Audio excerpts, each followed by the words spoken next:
आप में से कौन कौन मंडल प्रभारी है, जरा हाथ खड़े करें। कौन कौन नहीं है वो भी हाथ खड़े करें। कौन कौन मंडल प्रभारी नहीं है। अभी कुछ दिन पहले हम लोगों ने पूरे दिल्ली के मंडल प्रभारियों की मीटिंग बुलाई थी और आज से हमने शुरू किया है जिलावार मीटिंग बुलाना। तो आप सोच सकते हो कि इस चुनाव में मंडल प्रभारियों को कितनी तवज्जो दी जा रही है। अभी तक दिल्ली में हम कई चुनाव लड़े, विधानसभा चुनाव लड़े, लोकसभा चुनाव लड़े, नगर निगम के चुनाव लड़े, लेकिन इतनी तवज्जो मंडल प्रभारियों को आज तक कभी नहीं दी गई थी। इस चुनाव के अंदर सबसे बड़ा रोल मंडल प्रभारी का होने वाला है। इसलिए जो जो लोग मंडल प्रभारी हैं उन लोगों को कमर कसनी है और 24 घंटे काम करने के लिए तैयार रहना है। मैं आज सुबह संदीप पाठक जी से बात कर रहा था कि हमारे मंडल प्रभारियों में से कितने ऐसे हैं जो फुल टाइम हैं। तो उन्होंने बताया कि कई फुल टाइम हैं, लेकिन कई लोग काम भी करते हैं। जो लोग काम कर रहे हैं उनसे मेरा निवेदन है, हो सके तो अगले 2-3 महीने छुट्टी ले लेना, क्योंकि आने वाले समय में आपको कई सारे काम दिए जाएंगे, कई सारी जिम्मेदारियां दी जाएंगी और वो उसके लिए फुल टाइम की जरूरत पड़ेगी। लेकिन जो लोग नहीं ले सकते, ऐसा भी मत करना कि घर में बीवी से डांट पड़े, ऐसा भी मत करना कि घर में दिक्कत हो जाए बीवी बच्चों को, माँ बाप को। हमारी पहली जिम्मेदारी तो अपने परिवार की तरफ है। परिवार खुश रहेगा तभी आगे काम बढ़ेगा। तो जो जो लोग कर सकते हैं, आसानी से छुट्टी ले सकते हैं, चुनाव तक छुट्टियां ले लें। आने वाले समय में उनको हम कई सारी किस्म किस्म की ट्रेनिंग देंगे, जिम्मेदारियां देंगे। मोटे मोटे तौर पे एक मंडल प्रभारी के अंडर में 5 बूथ आते हैं। एक बूथ पे लगभग 200 परिवार और 1000 वोट होते हैं। तो एक मंडल प्रभारी के अंडर में 5000 वोट हो गए और 1000 के करीब परिवार हो गए। एक काम तो आपने ये करना है, कोशिश करके इन 1000 के 1000 परिवारों में हो सके तो 5-5 मिनट देके सबके घर में चाय पीने जरूर चले जाना। जिसके भी घर में जाओगे आप ये मान लेना वो आपका हो जाएगा, चाहे वो पहले किसी भी पार्टी का हो, लेकिन किसी के घर आप चले गए तो वो आपका हो जाएगा। तो टाइम निकाल के हो सके तो हर परिवार के पास 5-5 मिनट चले जाना। आपके अंडर में 5 बूथ हैं तो 5 बूथ अध्यक्ष होंगे, उनके अंडर में बूथ कमेटी होगी। इन सब लोगों को मैनेज करने का आपका काम है। हर वोट के ऊपर नजर रखनी है, हर वोट हमें पढ़ना चाहिए और चुनाव वाले दिन उस वोट को निकलवा के उसको डालना चाहिए। ये 2 जिम्मेदारी आपके सबसे इंपॉर्टेंट हैं।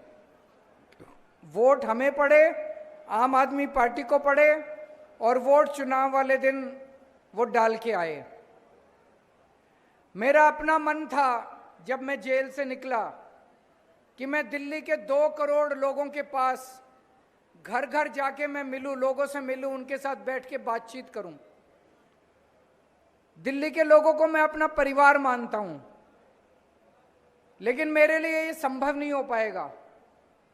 इसलिए आपको मेरी आवाज बनना है, आपको केजरीवाल बन के एक एक के घर जाना है और मेरी आवाज उन तक, मेरा संदेश उन तक पहुंचाना है।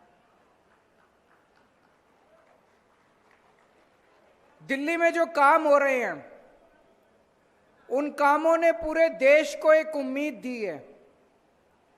स्कूल बन रहे हैं, स्कूल अच्छे हो रहे हैं, पूरे देश में स्कूलों का बुरा हाल है। लेकिन जब से दिल्ली में अच्छे होने लगे, पूरे देश के अंदर इसकी मांग उठने लगी, भाई वहां के भी स्कूल अच्छे होने चाहिए। दिल्ली में मोहल्ला क्लिनिक बनने लगे, पूरे देश में मांग उठने लगी, भाई वहां के भी मोहल्ला क्लिनिक बनने चाहिए, वहां भी इलाज ऐसे ही अच्छा होना चाहिए। तो एक तरह से देश के लिए एक उम्मीद जागी है दिल्ली से। इस बार बीजेपी ने पूरा प्लान बनाया है कि किसी भी तरह से दिल्ली में आम आदमी पार्टी को हराना है, साम दाम दंड भेद करके। क्योंकि ये बीजेपी वाले अपने राज्यों में, इनकी 20 राज्यों में सरकार है, यूपी में, राजस्थान में, मध्य प्रदेश में, छत्तीसगढ़ में। ये अपने राज्यों में वो काम नहीं कर पा रहे जो हम कर रहे हैं। तो इनकी प्लानिंग है दिल्ली में आम आदमी पार्टी की सरकार खत्म करो, ताकि उनके राज्यों के अंदर ये मांग बंद हो। आप लोग जब अपने अपनी गली में जाओगे, घरों में जाओगे, आपको लोगों को समझाना है। देखो, जब लोगों के पास जाओगे, लोगों के मन में 10 हमारे को लेके 10 शिकायतें हो सकती हैं। किसी की गली नहीं बनी, किसी की सड़क टूटी हुई है, किसी का राशन कार्ड नहीं बना, किसी की ओल्ड एज पेंशन नहीं बनी, किसी की कुछ, किसी की कुछ, किसी की कुछ। होनी भी चाहिए, लोगों की उम्मीद है हमसे। लोगों की 100 शिकायतें हो सकती हैं, लेकिन लोगों को यह बताना कि पूरे देश में दिल्ली और पंजाब केवल 2 राज्य ऐसे हैं जहां आम आदमी पार्टी की सरकार है, जहां पे बिजली फ्री है। अगर लोगों ने गलती से बीजेपी को वोट दे दिया तो यूपी की तरह, हरियाणा की तरह, गुजरात की तरह हजारों हजारों रुपए के बिल आने चालू हो जाएंगे हर महीने। हमारी सरकार बनने के पहले कांग्रेस के टाइम में भी हजारों रुपए के बिल आया करते थे। तो ये लोगों को समझाना पड़ेगा कि महंगाई से जिस तरह से छुटकारा दिल्ली में दिला रखा है, बाकी सारे काम भी करेंगे, जो भी उनके शिकायतें हैं वो भी पूरी करेंगे। लेकिन गलती से बीजेपी को वोट मत दे देना, नहीं तो घर चलाना मुश्किल हो जाएगा। जिन जिन लोगों के पानी के बिल आए हुए हैं, मेरे को बताया गया मेरे पीछे से काफी हजार बिल आ गए, हजारों रुपए के गलत बिल आ गए। लोगों को बताना वो बिल भरने की जरूरत नहीं है, दोबारा सरकार बना दें, सारे सबके बिल खत्म कर देंगे।